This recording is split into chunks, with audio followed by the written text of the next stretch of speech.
So on a personal note, how do you feel about attending this event today, and what has been your experience engaging with? It was very, very moving. I'm trying to look for the word, because I met with the mothers yesterday.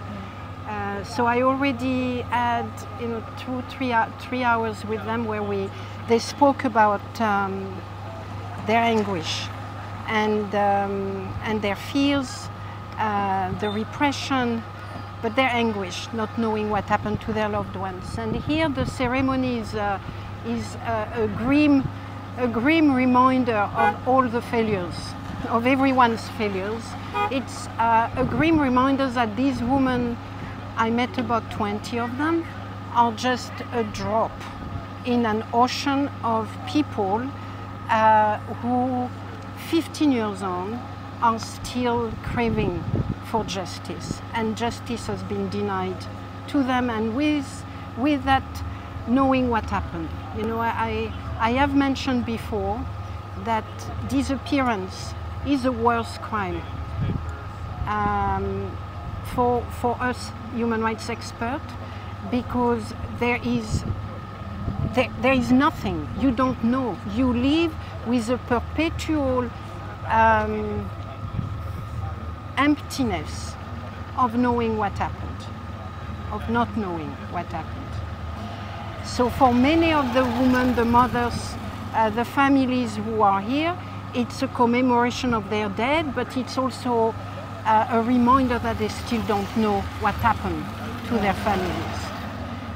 So it's a supremely important moment for the Tamil community. It is a moment that must be respected by the authorities. It's a peaceful gathering of people who want to be to remember and commemorate. This is a fundamental right. The world over, people commemorate people that have been lost at war. Whether they are losers or winners, they all do that. In my country, on my continent, Europe, in Africa, in Latin America, in Asia, people come together to remember. That's a fundamental right, and it's a fundamental right for individual and for the community. And that is a right that the government must protect and respect. Yeah.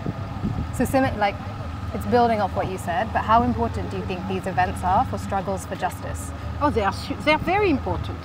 They remind the world that the community is still looking for justice. They bring the community together beyond and above their divisions and their tensions. They know that they have one thing in common, which is having lost loved ones and looking for justice and to know what happened to the disappeared. So it's very important for a sense of cohesion and a resolve to keep working towards justice. Thank you. And then what motivated you to attend today's event, and what are you hoping, what was the message that you wanted to convey by being here? The message I wanted to convey was that Sri Lanka is not falling off the agenda. Yes, the government may want the rest of the world to forget about the war and the search for justice. Yes, the government is unhappy when the UN in Geneva or in New York is reminding the world that 15 years on, justice has not been delivered. But we are here to ensure that Sri Lanka and the search for justice does not fall off international attention.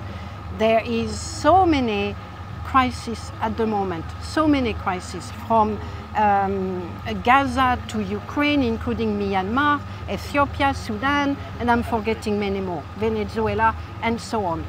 It is a sad truth that the international community's attention is not that long and is not that big. So we are here to remind the international community that the job is not done, that we still need to deliver justice for the people of Sri Lanka, and it is a responsibility of the international community to ensure that the promises that have been made to the people of Sri Lanka, that those promises are met. So yeah, so our final question is, again, building off what you just said, is what role do you think the international community should play in getting justice for Tamil people, like, yeah, the victims of this genocide? It's a fundamental role. First, they need to bring this issue to the agenda of the Human Rights Council, which remains the supreme body for anything related to human rights.